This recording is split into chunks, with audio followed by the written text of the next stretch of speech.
Good afternoon, everybody. My name is Hadley Gamble. I work with CNBC News, and I'd like to welcome you to this very exciting panel about building Saudi Arabia's future economy. I want to welcome my guest, first of all, Her Royal Highness Princess Reema bint Bandar. Also, you're the President or Vice President for Development and Planning for the Saudi Arabian General Sports Authority. His Excellency Mohammad Al-Jadaan, the country's Finance Minister. Also, Majid Al-Qasabi, the Minister of Commerce and Investment of Saudi Arabia. Steve Schwartzman, you're the Chairman, CEO, and co-founder of Blackstone. And, of course, Your Excellency Mohammad Al-Tuwaijri, Minister of Economy and Planning of Saudi Arabia. Now, we're just 1 year on from Vision 2030, this major announcement for Saudi Arabia, looking to move the country's economy forward, bring them away from a dependence on oil. So much has been done, major achievements in the last year alone, the largest budget announced ever in the history of the kingdom. Lots of movement in terms of economic advancement for women. Women will be driving in 2018, some major announcements there. But there are a lot of things that people want to know about what's happening in Saudi Arabia today, and we're really hoping to bring some clarity to that. And one of the reasons that we're here is so that the ministers, as well as Steve, can be taking some questions from the audience. So we're going to have about 20 minutes of questions toward the end of the session, and we really want these to be tough questions because the people on the stage want to know what you're thinking and what you want to happen in Saudi Arabia going forward. But before we do that, I want to give each of the ministers, Steve and Your Royal Highness as well, a chance to talk about what's been accomplished so far in terms of Vision 2030 and what you have on the horizon for 2018.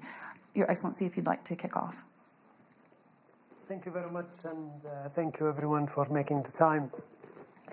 I think a year ago we were, I think, in this room talking about Vision 2030. And for those who may not know what Vision 2030, Vision 2030 is a plan that Saudi government have started a couple of years back to deal with two key issues. One is Saudi Arabia is in a region that is troubled. The geopolitical situation in Saudi Arabia is very difficult.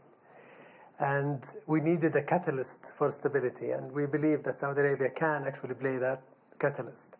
So we wanted to be a role model, bringing hope to people. And obviously we start with our people, and then when others see what is happening in Saudi Arabia, they will really then push through the reform in other countries in the region. Second, we have been for the last 40 years fortunate with significant oil wealth that has been deployed across the economy, developing infrastructure, developing education, healthcare, etc.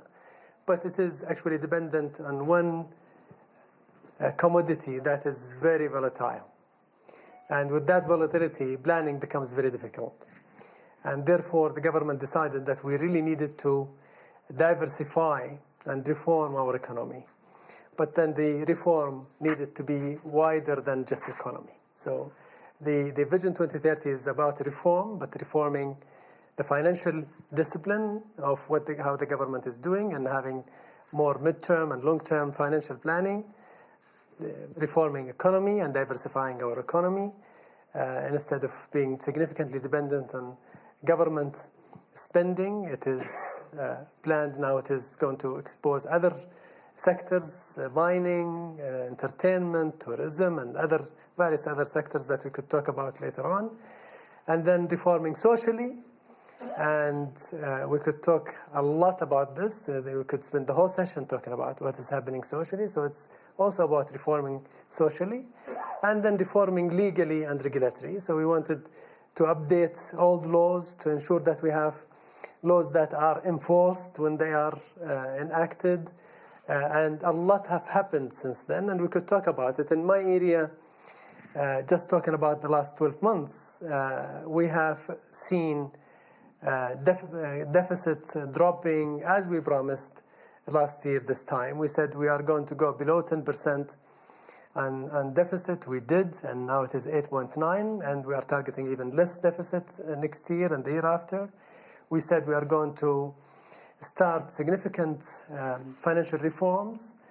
We did. We applied. We started the VAT 1st of January this year. We started excise tax mid of last year. We reformed the energy price significantly.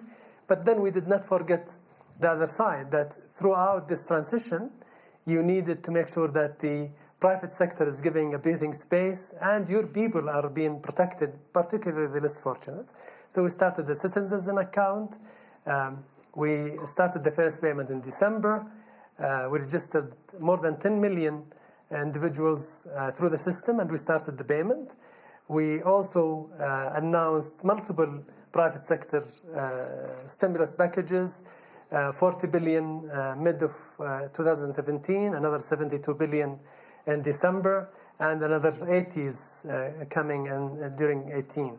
So there is a lot that is happening on the financial side and delivering on what we said we are going to do. The government is committed. There is significant more alignment within the government. If you talk to each ministry now, and they really are more aligned. We have one target. We know where we are going. We talk. We align our positions. We plan properly. We spend a lot of times, instead of our day jobs, in the evenings, just making sure that we are aligned, we are synchronized. When we talk about what's happening in Saudi Arabia, you mentioned the social aspect, the cultural aspect. I want to bring you in here because at the end of the day, the new news out of Saudi Arabia is really about economic cities and how that's going to change people's lives and really not only enable women to be much more in the workforce, but also, of course, grow the economy.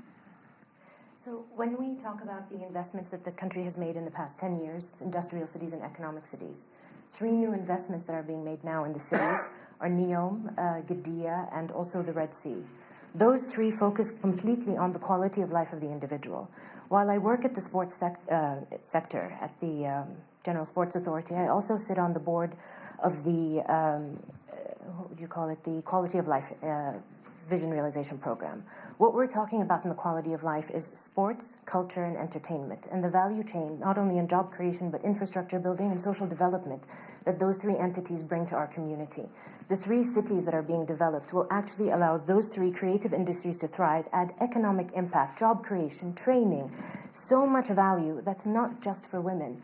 I know I am the woman on the stage, but what I represent is the change of this community, that is the integration of the man and the woman, the husband, the father, and the daughter. The social impact that we're actually changing is that the family is now engaging collectively in their lifestyle, in the way they behave, and that actually translates to how they spend their money, how they socialize with each other, and that's what I'm here to represent, not just the woman's voice, although I'm quite honored to be a woman from Saudi Arabia here today. Minister Al-Qasabi, the question, of course, is how this is going to impact people's lives. And, of course, we know there's been so much movement and so many achievements so far for Vision 2030. But in terms of what happens next, people want to know how they're going to get jobs in an environment that we talk about artificial intelligence and the future of that in Saudi Arabia. But a lot of people are worried about, how do they fit into this path going forward? If I may, just to comment on, although Vision 2030 is an ambitious, proactive blueprint, and if you say strategy is 5% thinking and 95% execution, now every ministry have created the VRO, or what you call the Vision Realization Office, and the government have made it possible and have provided all the enablers, money or resources, to make sure that our target goals, our target for every ministry is met, and through KPIs and a certain monitoring procedures. And by itself, this is creating such a culture among the government institution is an achievement, especially in Saudi Arabia, because we, unfortunately, in the past, we lacked the culture of planning. We lacked the culture of looking forward or anticipating going forward. Now we have a finish line, and every ministry is going toward that finish line through proper procedure and proper methodology. And that's also create competition among ministries. Coming back to your questions, you know that investment is never an action, it's a reaction. People invest based on an ecosystem that is attractive, that is feasible, that's investment friendly. So the first priority that Saudi Arabia did, to look from helicopter view over our investment ecosystem, the legal infrastructure, all the legal laws under revision. Saudi Arabia did not have a bankruptcy law. Saudi Arabia did not have mortgage pledge law. Saudi Arabia did not have a franchisee law. All this has been done in the process. We expect in the next 6 weeks, all these laws will be hopefully announced, and it's already been approved by our Shura Council. So the legal infrastructure. Second, ease of doing business. We're leveraging technology. Bureaucracy have really, people are fed up from government bureaucracy. Citizens are also complaining about how much time it takes to get a permit or to get. So that was a priority, that all these bureaucracy and ease of doing business track is done. Third, government spending and stimulus. Government, if you look at this year, that the highest budget in the history of Saudi Arabia has been allocated during 2018.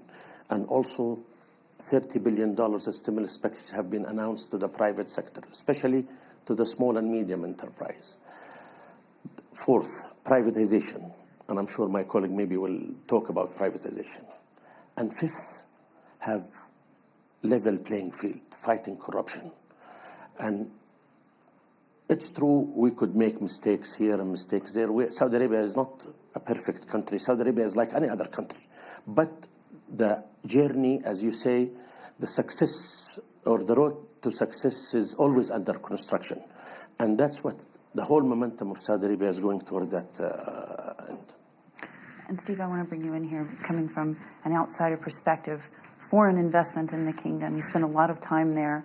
What have you seen that's really changing so far? Because there are a lot of perceptions, perhaps misperceptions, since the big Davos in the desert. We had the situation at the Ritz-Carlton. Talk to me a little bit about whether that was good or bad for Saudi Arabia. Sure. Well, it's sort of extraordinary what's going on in Saudi Arabia. It's every once in a while you see a country going through some kind of dramatic change, sets of reforms, and from operating almost everywhere in the world, not everywhere, but almost everywhere, that you see that economic growth and other good things happen when you have intelligent, informed, reform-oriented governments. And as an outsider, this is like a case study. And it's happening so fast, and it's so bold. And if you just listen to the other panelists, all the things that are being put in place are things that you find in best practices in other parts of the world, weren't here at all. All of a sudden, they'll be there. And so this is really, it's orderly, but it's a rush to enter the 21st century and position the country to diversify away from oil, which I guess was somewhere around 80% of its income. And that industry is going through changes with alternative fuels and emphasis on green and so forth. And so if you were the person looking at this economy, you'd say, okay, we've got a bunch of cash flow. We've got expenses to run the government, but we've got a population where 70% of it is below the age of 30. This is like a massive challenge, and given the expense structure embedded in Saudi, many of the oil-dominated countries, you're not going to work your way through success for everybody by just leaving things as they are. So the government's sort of commitment, push to diversify its economy, on the one hand, to provide a better life and lifestyle, which would be viewed as normal in other places, they're going for it. On the other hand, they have to provide a livelihood for that 70% of the people, and it's not sitting around and watching somebody pump something. And so part of the 2030 vision is developing industries, broadening an economic base, and making sure that that younger people have confidence in the future and a place to go. You asked a question about, I forget whether it was AI or, sort of modern technology generally. Young people are pretty comfortable almost all over the world with that world. Some of us who are older, a little less so.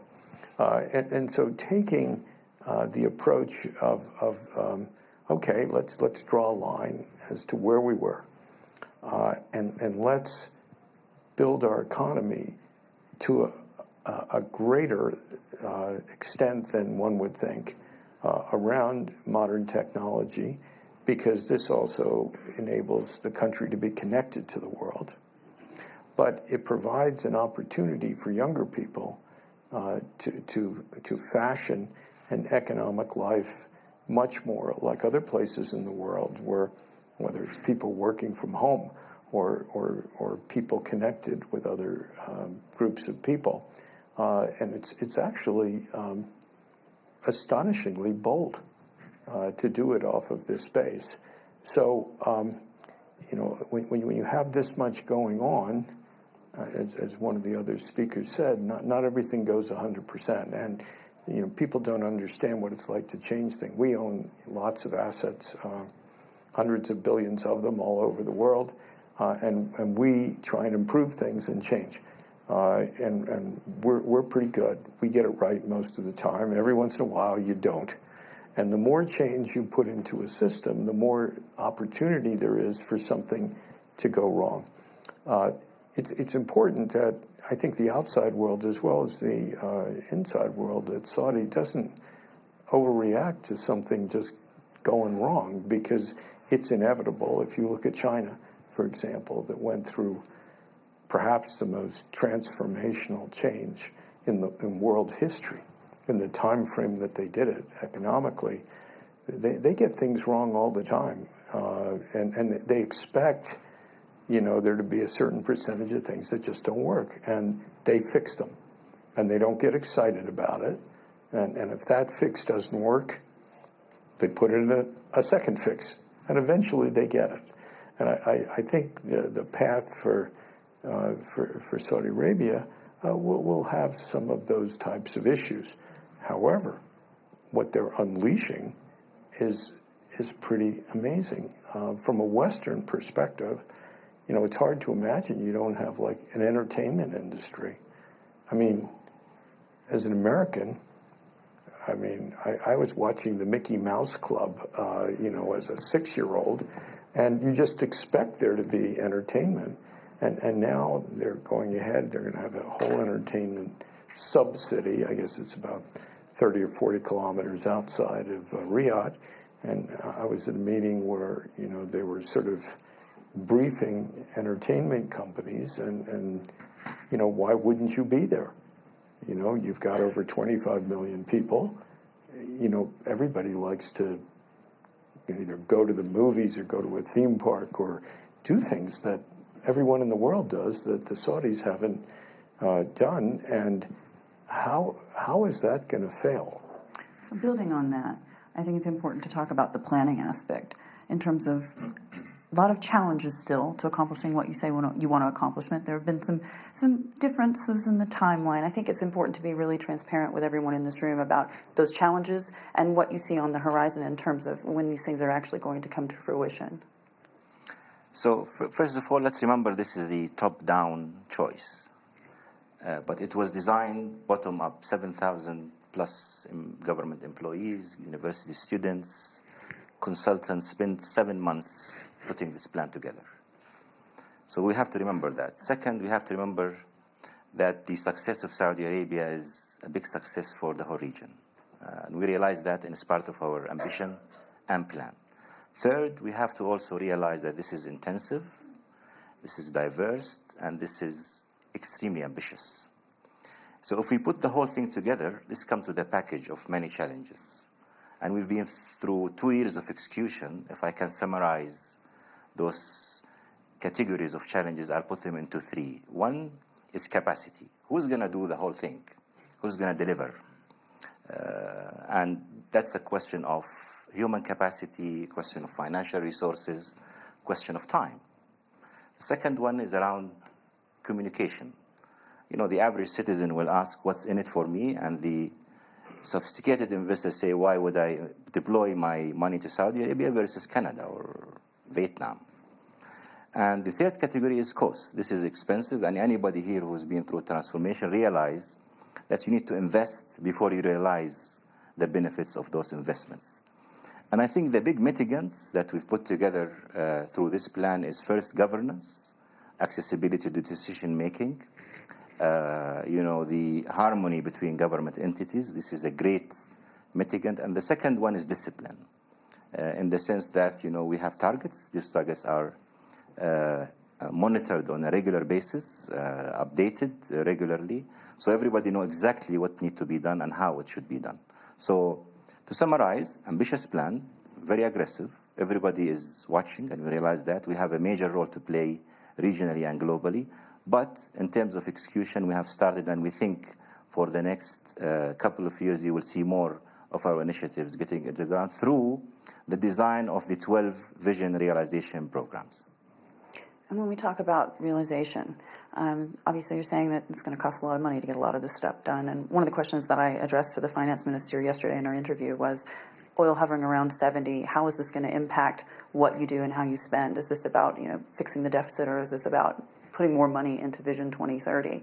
You've certainly introduced a major budget for this year. What's your take? Two things, I think. One, we welcome higher oil prices, obviously. I don't mind at all. But then, unlike what happened in the past, I think what we are doing now, we are saying we are very disciplined. We announced, when we announced our budget last year, and we updated it this year, a midterm fiscal planning for the first time. It's something that His Excellency Dr. Ibrahim Al-Assaf started when he initiated the new unit, which I continued. And now we have a plan and ceilings for the budget from now until 2023. So we are going to be very disciplined regardless of the oil price going up. How we are going to benefit from it? It is going to, reduce our deficit, build more reserves, both foreign and local, and provide more caution for bad times, basically. All of this is also in combination with all that is taking place with VIF and our diversification. Both they participate in income diversification because they are going to ultimately distribute dividends in the long term to the government, but also economic diversification, where a lot of activities that are done by VIF that goes locally in the local market, tapping industries that have not been yet tapped by the private sector, inviting the private sector to participate with them, and being a catalyst for the private sector. When it is difficult to invest, they go and invest first, and then the private sector will join. So there's a lot of benefits, but I, again, would welcome higher oil price. We're here to talk about foreign investment as well, obviously, but I want to ask about investors in the economy that are local to Saudi Arabia and certainly within the region itself. There's a lot of nervousness over the last couple of years. So many quick changes in Saudi Arabia, so many people in the press at least claiming that things were moving a little bit too fast, not sure where it was going.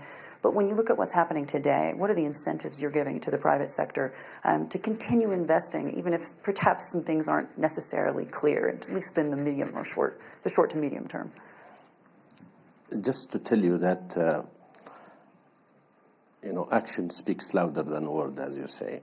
Last year, 2017, we had 377 FDI new license in Saudi Arabia, permits that for foreign companies to come to work in Saudi Arabia, as compared to 250 to the year before, almost 50% increase in number of FDIs from 48 different nations.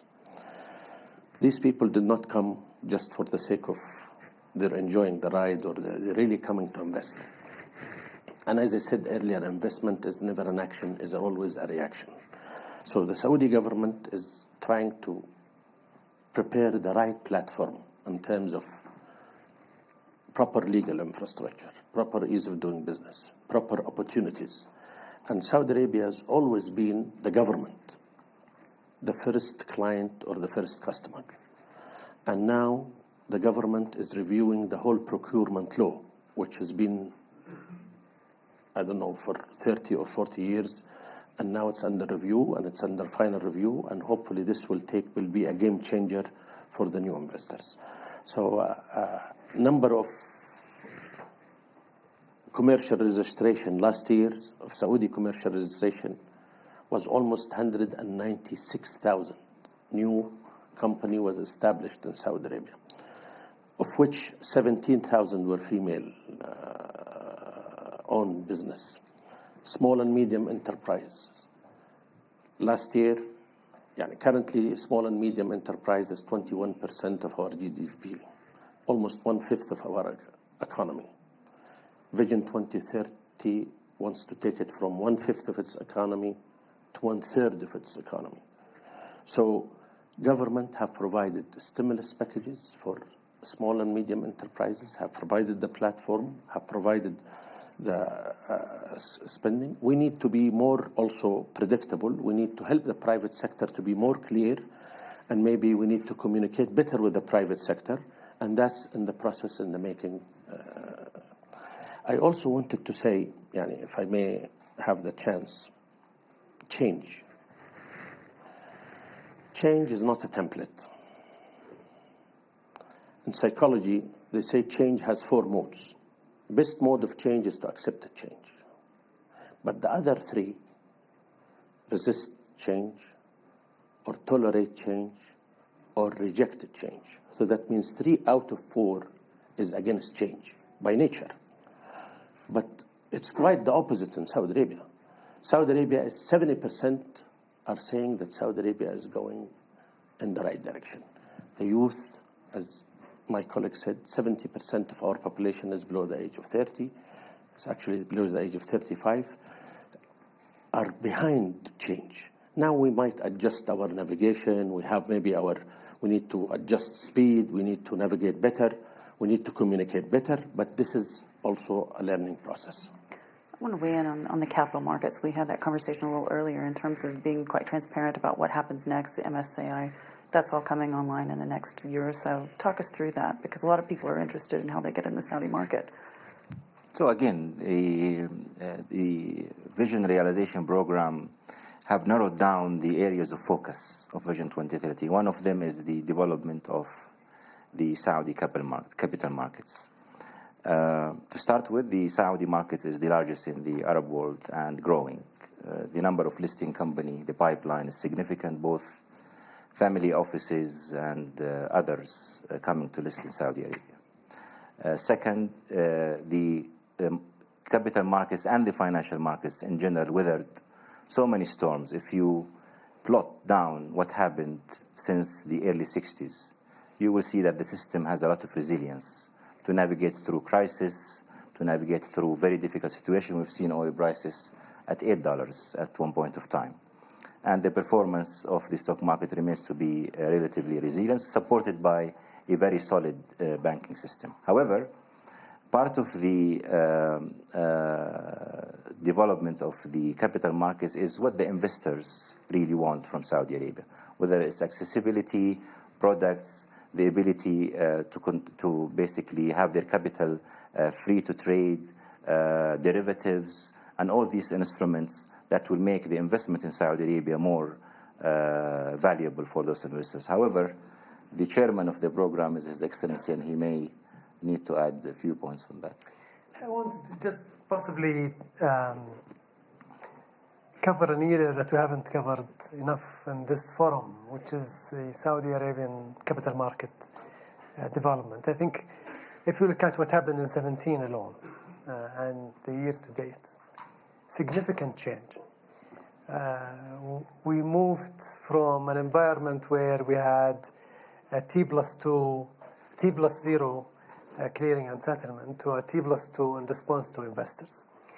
We moved from a position where we were not ready for international indices to be included in the watch list. Now we're in the watch list of FTSE and in the watch list of MSCI. We engaged in significant reform in how we welcome foreign investors into the public market. And that took a lot of effort in designing the qualified foreign investor regime and then enhancing it twice so far just to respond to the markets. So the last revision was, I think, a month ago, where we significantly reduced the requirements for QFIs to be registered and investing in Saudi. And today, I could tell you, not today, but at least 3 days ago, when I had the statistics, the QFIs numbers are highest so far, and their investment is the highest ever. We had a dip in November after the anti-corruption crackdown, and then now it picked up. Investors realized that actually it is good for the economy, it is creating level playing field, and now it is actually in its highest ever historically in Saudi Arabia. So there is a lot that is happening in the capital market.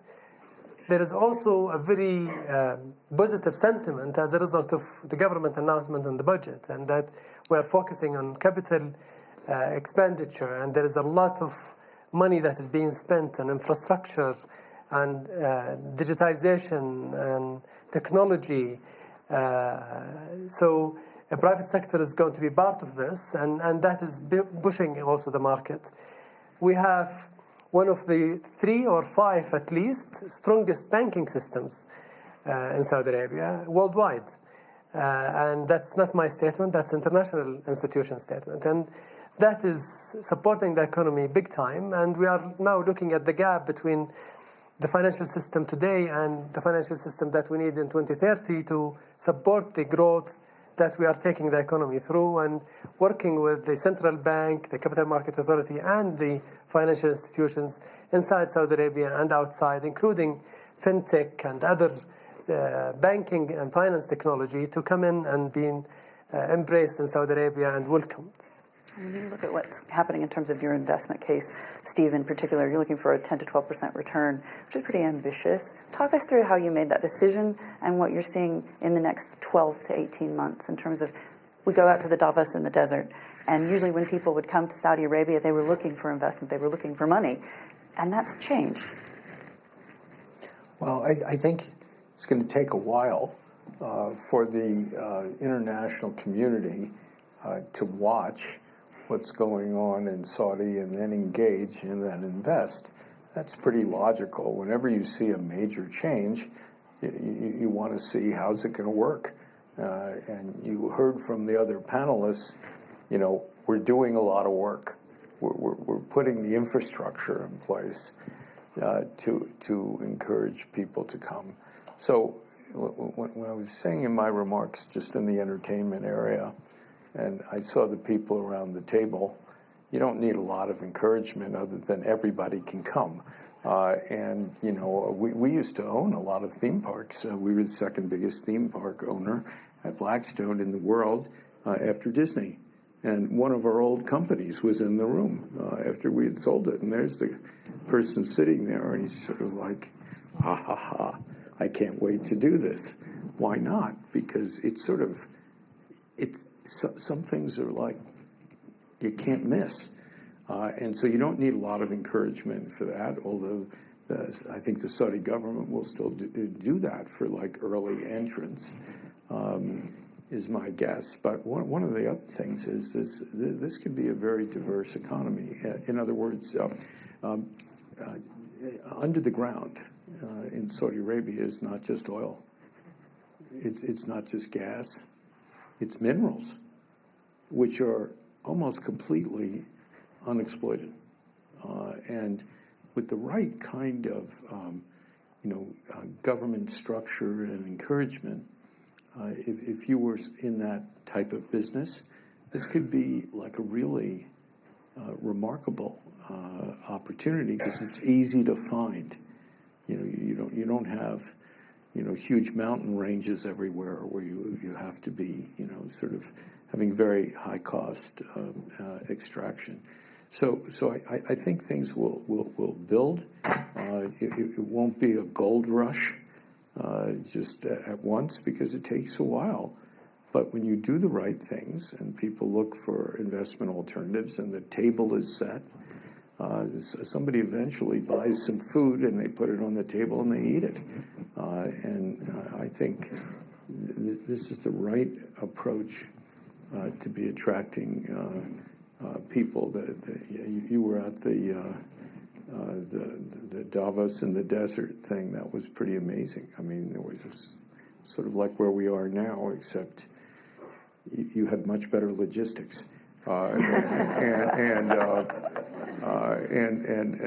air conditioning, which apparently is not in this room either.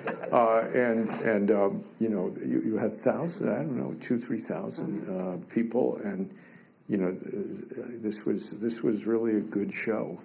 And you know, I think this was about as well managed a large event as you could have, you know, like engineered, and I think it changed people's perceptions because most people around the world that I know never focused on Saudi as an investment destination, and you know, they just came right out and talked about, you know, how they were basically changing, you know, where Saudi was going, and they're not kidding. It's you know, I come from a world where in the West people make speeches, and not many things happen as a result of speeches made in the West. I mean, it's like almost another form of entertainment. And you're referring to the president by any chance? I said in the West. It's a general comment. But you know, with what's going on in Saudi, to the extent I understand it, these aren't speeches. These are action directions, and people are acting. Before we open up the floor to questions, let's look a little bit deeper into what the opportunities are for women. I mean, we were talking a little bit earlier about perceptions and how Saudi Arabia has made a lot of strides so far, and at least in being transparent and open about what happens next. But in terms of you're building economic cities that will actually improve the lives of the family unit, you're going to change those dynamics. What do you see on the horizon? Because so much has already been accomplished that you don't really get as much credit for as perhaps you should. So, to give an example of what all of the gentlemen are saying on the stage, their excellencies are talking about government coordination, immediate change, business, small, medium enterprises. The Crown Prince told us go in action. As part of the National Transformative Projects, each entity submitted programs that needed immediate delivery that would have quick wins.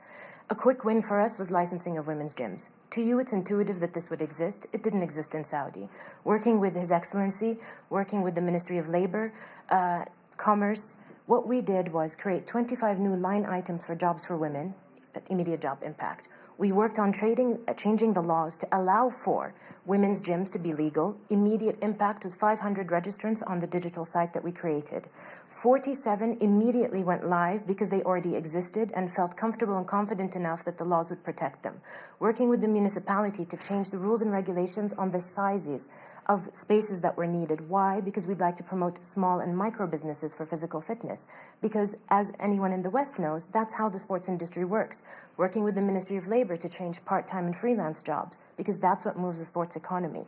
Then we talk about going to the Crown Prince and saying, you cannot have half of your community not having access to this nation. Women drive. That is monumental change by a leader listening to the community. But what does that also mean? It means now there's no more excuse on lack of productivity. A woman today can't say, I couldn't find a car, I couldn't find a driver, because now you can. That doesn't take away from the value of an Uber. An Uber exists in Los Angeles, a Careem exists, taxis exist everywhere, but now you have the freedom of choice to get yourself to the venue and the location you want. Immediate economic impact. It also changes traffic patterns. But more significantly, what is now happening is a woman has the choice to breathe, a woman has a choice to dream, and she can action. Why? Because the reforms that their excellencies are talking about are happening on the ground. When I was hired, I was the only woman in an office of 1,800 people. A year and a half out, right now, my team is made up of men and women, but 27 women work within the two groups that I'm responsible for, whether it's the Mass Participation Federation, which actually is our mandate is to get people outside moving and a part of the sports economy, not only from the human point of view of getting physical and active, but sports economy impacts your health. If you save or spend $1 on sports, you save $3 on health. Why wouldn't we? And so what the Crown Prince is telling us is this is your nation, you are my people. What do you need? How can I help you? And then he gives us, we're an authority, we're not a ministry. He gives us the resources through the ministries to action the change. And I see it every day. 2 weeks ago, women entered the stadiums for the first time. 8,000 women on our first day walked into a sports stadium and attended a match. What that meant, though, the implication, and why did it take us a while from date of announcement to date of application? We couldn't find enough security women to come and man the spaces. We couldn't find enough ushers. We couldn't find enough volunteers. Now that could be a negative, or it could be a positive, because that's job opportunities. And it's not just the employment of those women, it's the training of those women. So that's two streams. It's also, bear in mind, the uniforms these women are wearing. That's more business. That's production. We're also looking at light manufacturing and sports materials. We have rubber. We can make rubber mats. We could make yoga mats. It's a fad. I'm told people like it. We can make dumbbells, we can make punching bags, anything you could possibly imagine that does not need a technical innovation or intellectual property, you can make in Saudi Arabia with the resources that we have in our industrial production. It all exists there, and those are all job opportunities. And right now I'm just speaking to you about the sports sector. Add on to it entertainment, add on to it culture. In our own nation, we have the talent. What the talent is looking for is the resources, and what our excellencies are actually creating is the pathways to allow that excellence to come in through exchange of knowledge. What's on us then is to say, please don't just come here and do, please come and teach, please come and educate. And if I could say a model that's phenomenal and sensation is the Disney model. They come in and turn around communities. And that's what we would like to do. So when you're looking at us to come in, please don't just look at us as oil, and don't look at us as the building and the construction as the concrete. Please look at the people that need the training, and that will actually have a much longer value chain for you in engagement with our nation, because that is the new oil.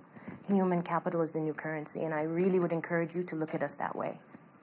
I want to open up the floor to questions. And remember, we're hoping for some really tough questions up here. The ministers are really excited about this. So if we could pass around the microphone. Anyone?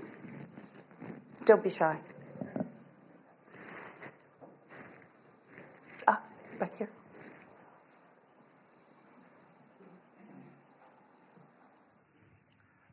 Thank you very much. My name is Sultan Mansour. I'm the Minister of Economy of the UAE.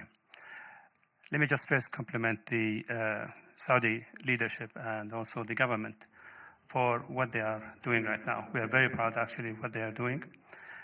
Of course, Saudi Arabia is being the largest Arab economy, and the UAE is the second largest Arab economy. I would like to know, how can we coordinate more closely together when it comes to the growth agenda in the economy? We already have some council that is to coordinate, but under the recent also development in Saudi Arabia, I think there's a lot more can be done between these two nations. Your Excellency. I think our reform is targeted really to create new markets to start with. We are not competing. There is a lot of opportunities to create new markets, which we are doing, and we are doing with focus. At the same time, we are working very closely with our brothers in the UAE and other Gulf states to ensure that this is a win for all. And particularly in relation to the UAE, we have only in the last 12 months started actually seeing results from a very enhanced coordination, alignment, and what can we do together. We now have a program, for example, in custom clearance that did not exist 12 months ago, that we recognize their reputable institutions and recognize ours, and then we allow significantly more accessible trade between the two countries. And this is just one example of so many others. So there is a lot of alignment and coordination, making sure that we actually can benefit both from what is happening in this reform. And I would say the same is happening with Bahrain and other GCC countries. And in terms of AI specifically, I just wanted to knock on this point because just in case this doesn't come up, there are so many new advances in Saudi Arabia.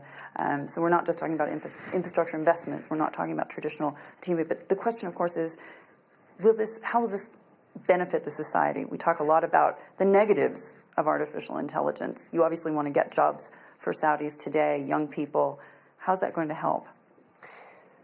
I think Saudi Arabia, for possibly a long period of time, have neglected in a meaningful way, unfortunately, technology. So we lost a few decades of really investing properly in technology and utilizing it. Now we are trying to catch up.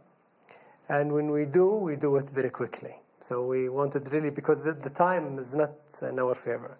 So we are really investing with focus on technology. I'll give you a few examples. One is obviously the famous investment with SoftBank. So I think this is known, and we are targeting investment with SoftBank and really new AIs that are making a difference and have significant potential. But not only that, we are also connecting Saudi Arabia.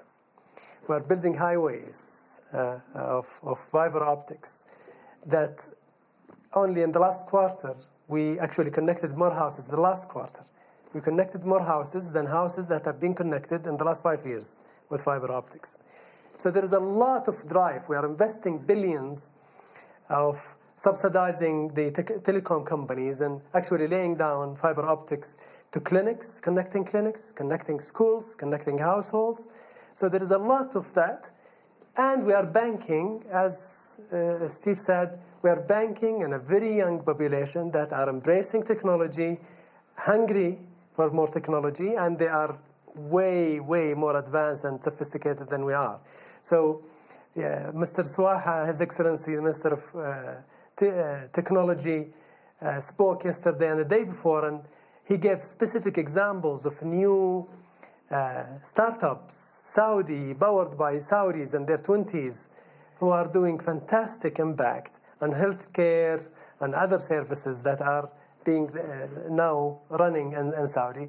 Ministry of Health is running various new technologies. As we speak, they started in the north and the south regions where they connect households to their doctors via smartphones without having to actually travel, particularly with Saudi Arabia and the distances. So there is a lot that is taking place, and technology is in the front of it. If I may add, I think the demographics Stephen spoke about, that it's a very young society. It's not only that, but they're also IT savvy, so they love it. So that's one. Through the transformation of our education system, basically a lot of design is going on around what do we teach those kids to do what in the future. I think that's also probably an area of focus of Vision 2030. So the combination of young society and a focus on education to fit for the future is hopefully going to not only create jobs, but make Saudi a real player in the AI and technology space. We have more questions right behind me. Thank you, Catherine Garrett-Cox from Gulf International Bank. Thank you for such a thoughtful conversation and some practical examples of the progress being made in Saudi Arabia. Given that we're here in a global gathering and thinking a bit about the role that Saudi Arabia can play in a global stage, there's a lot of discussion this week about the Sustainable Development Goals, which also run out to 2030. So my question for the panel is, to what degree is there an appetite to align Vision 2030 with the SDGs? Thank you. I think it fits quite well with them. Of the 17, just through the Quality of Life Vision Realization Program, I think we hit about 6 of them. We have been meeting with, I was actually in New York at one of the meetings there to see how could we have greater alignment. By default, if a nation wants to be successful, an alignment with the SDGs is critical, just by default. So it is counterintuitive to go with the opposite. When we talk about gender equality, what we're actually, I'd like everyone to understand, we're not doing gender equality or neutrality or any other secondary word you'd like to put to that statement because the West wants it, because it will target Human Rights Watch and get them off our backs, or Amnesty International is going to say, great, good job you. We're doing it because A, it's the right thing to do. B, it is necessary for our nation from an economic point of view, but also from the holistic nature of how do you want a family to actually function as a family if you're constantly segregating them. It doesn't work that way. However, you all have to understand in this room, behavioral shift does not happen overnight. And Sometimes economic drivers drive it because you need the money, therefore you'd like your daughter to go work. That was our reality perhaps 5 years ago. But today, the mind shift that's necessary is there's value in the woman, there is value in her contribution to the community, there's value to her voice, and the decisions that she helps make actually make for a more balanced economy. It makes for a more balanced society. There's no man in this room that I think would wake up and say, we like imbalance. Nobody likes it. But perhaps you just haven't heard our voices before. So today, the introduction of the woman may seem like this anomaly or novelty across the world in Saudi, but we've been there. Where we've been, though, is the silent partner. And today, I think we are given the opportunity and a platform to be more present and more relevant. And I hope you don't think I am the only woman in Saudi that feels this way or is working towards this. I actually represent the thousands of women who are actually a lot more competent and qualified than I am. All I can hope to do is that I do them justice while I'm here. These are women who are already in the Shura Council, women who are already in the municipalities, women who have PhDs that took longer and more work than the time I've been alive. And it is sad for me that those women aren't shown and they're not showcased. And I really hope that you'll take the opportunity to realize they exist. Organizations like MISC have been so proactive in highlighting those women in the sciences, in the mathematics, in all of the STEM world. We actually have valuable contribution, and they've been contributing historically. Those of you who work with the universities and the medical centers, you know us. We exist. But perhaps in the economic sectors, in the defense sectors, in the oil industry, you haven't seen us because that's who your cohorts are. But we are out there. When you also talk about sustainable development goals and you talk about poverty, we do have poverty in the Middle East. But what's your benchmark and your baseline for it? It does not mean we don't address it. We do, but we address it in the context that it exists for us. So terminologies differ, but the reality is the same. And yes, we are addressing the sustainable development goals. Do you think that Saudi Arabia gets a bad rep? I do. Do you? I Generally do. in the press? I do, because there is Who's this... at fault there? 50-50. There's a determination to not allow us to create a new narrative. And my question is why? You ask us to change, but then when we begin to exhibit change, you come to us with cynicism. And I don't know how to explain how destructive that is when you wake up every morning and you go into the office and you're motivating people to make a change for their community. And we are so thrilled and we're so excited, and the article ends up, this was fabulous, but. Why but? Do you say that to anyone else? Is it because we're in the Middle East and there's a history of what you did not feel assimilated to your values? But please understand, the values we have are different. They're not right or wrong. They're different, and they should be honored for what they are. When we're at fault, call us out. When we're not, I would just say, acknowledge it. You don't have to agree with it. But that but is so detrimental to the women I work with and the women I try to inspire. But I will remind you what I remind them. We are not working for anyone outside of this nation. We're working for this nation, for the women of our nation, for the men of our nation, for the evolution of where we need to be, and that's how we will benefit you. That's how we will be a global player.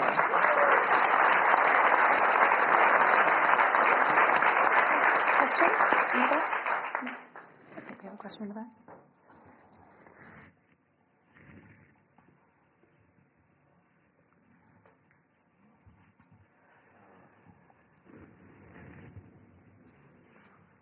Reuters News, Dimitri, I'm the energy editor. Mr. Jadaan, a question probably to Minister Jadaan. Very simple question, no buts, no nothing.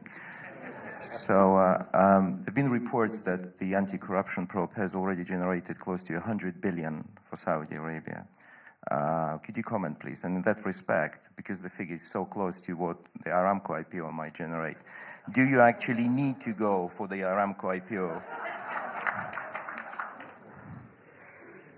Thank you very much. If I may just, I will comment on Her Royal Highness's. I think the other side, the other 50 that she did not cover, is also we let go. Yeah. So we created a gap. We did not communicate enough. And I think this session and other sessions that we are doing, and so many others in Saudi Arabia are doing, is really to fill that gap. So when there is a gap, people will fill it, no matter what. So we need just to make sure that our story is also there. In relation to the anti-corruption, I think what I said at the beginning is very important. Part of the reform that we have started is legal enforcement and creating a level playing field that where everybody is equal before the law. And that's what happened. And this is not something that happened out of nowhere. This is something that have been in preparation for a long period of time. And during my time as a chairman of the Capital Market Authority, and I left about 13, 14 months ago, that position, I was actually involved in providing information and collecting and analyzing. And what is happening there is covered by the Attorney General in details, and I think there will be more even information that is provided at the right time when this is concluded. But have we realized funding? Obviously, yes. And this is something that the Attorney General have said. He said that they are targeting or they are suspecting that these people have embezzled in one way or another or deprived the public funding of about 100 billion. Did we recover 100 billion? I can't comment on that. Did we recover some of it? Yes. And I said previously that we are using some of it. And these are, by the way, very smart people. They don't leave cash in their bank accounts. So they will find a lot of ways to hide this money in various assets. So we are unlikely to recover cash in a significant amounts in the short term. So it will always be assets that they will settle for inside and outside Saudi Arabia. Cash-wise, yes, we recovered some cash, and part of that cash is going to be used to fund the recent allowances that were announced by the King earlier this month. I think we had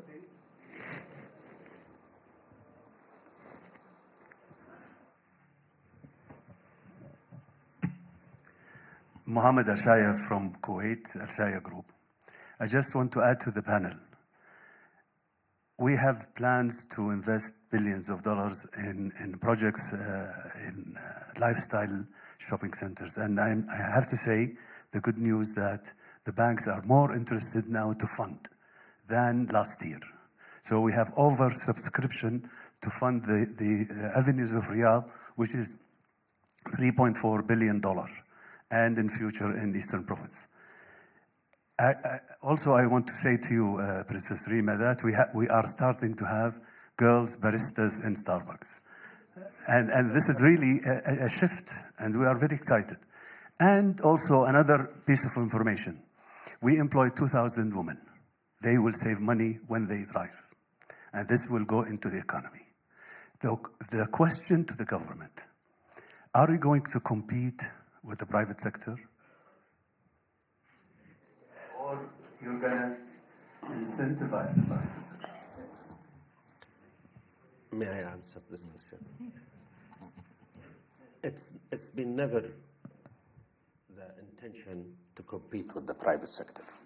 The government of Saudi Arabia has been all spearheading all the time areas where they want to restore confidence and pull some private sectors and to reassure private sector that investment in such sector is attractive.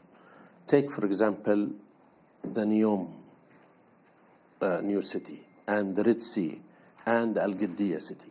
The government will bring the private sector, but it has to be the agent of change and the spearheading leader that will make private sector is comfortable and assured about their investment. Sorry, just very quickly. I think this is a very, very critical point, and I understand where he's coming from, and I've heard it a few times, including from people in this room. We would not have had Jubail and Yamba petrochemical industries if the government did not step in. Private sector did not start that initiative. The government started it and then gave it to the private sector to continue. I think what the government is doing is looking at sectors, industries, specific investments that are either too large for the private sector to take risk on, or new, have not been tapped, or existed but the private sector decided not to. For example, recycling. We've been talking about recycling for 40 years. 40 years. Everybody's talking about it. And no real investment. So the government had to step in and invest. We are investing in military industries. But But what the government is doing, actually, the government is creating the ecosystem. The government is saying, we are building the infrastructure, building the regulatory framework, and inviting the private sector to come in. PIF is investing 80 billion only in this year in Saudi Arabia. Who is going to execute this 80 billion investment? The private sector. The private sector will build, the private sector will supply, the private sector will partner with. So definitely the intention is not to compete with, but there will always be times when the private sector feels pressured because there is an opportunity that they did not invest in. And for Mr. Al-Shaya, I think he is actually an example.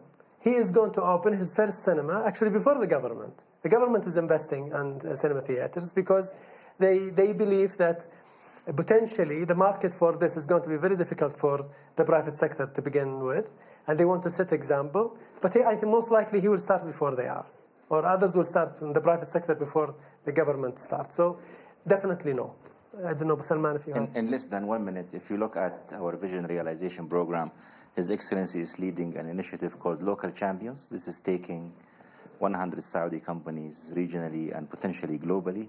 So that's the government supporting those companies in many ways, regulatorily and supporting financially, etc., etc. Privatization, it's all about PPP, public partnership with the private sector. And there are 128 opportunities the government want to let go and give to the private sector to manage and be more efficient. And the recent stimulus package that was announced through the budget of 72 billion riyal, basically to stimulate the private sector. So to answer Mr. Mohammed Al-Shaya question, I think the government intention by 2030 is to have an economy led by the private sector. And just before we wrap it up, and some incredible insights from everyone here today, but a question I think that should be answered, and just so you can set the record straight in terms of what happened at the Ritz-Carlton. A lot of people still worried about investing in Saudi Arabia, just wondering what happened, even though there was significant support for the corruption crackdown from inside the kingdom. Set the record straight there. Should people be worried about what happens to them when they come and invest in Saudi Arabia? Absolutely not. The answer is absolutely not. I think what we are doing, we are basically creating a level playing field. We are actually encouraging investors to come, telling them that it will be your quality and your price and nothing else that will determine whether you are successful or otherwise. I think the message is very clear to our own private sector that what we touched out of the Saudi economy is very small. If we were targeting the private sector or investors, the outreach would have been a lot larger. So this is very targeted, very specific to send the right message that we are not going to tolerate this. We have zero tolerance to corruption, and that's what we are going to do in the future. 2 points. One, the number of people who were in these events at the Ritz were very, very small to the number of companies operating in Saudi Arabia. So the majority, as His Majesty the King said in the Shura Council a month ago, is the decent, good private sector companies and individuals. This is one. Two, I think we made sure through the process that the private sector continues to operate, and we've made that crystal clear, and I think we have succeeded in doing so. So that's another evidence that the intention of the government to make sure that the continuity and the sustainability of the private sector is there. Your Excellency, Your Royal Highness, Steve, thank you all so much for joining us. We're going to have to wrap it up.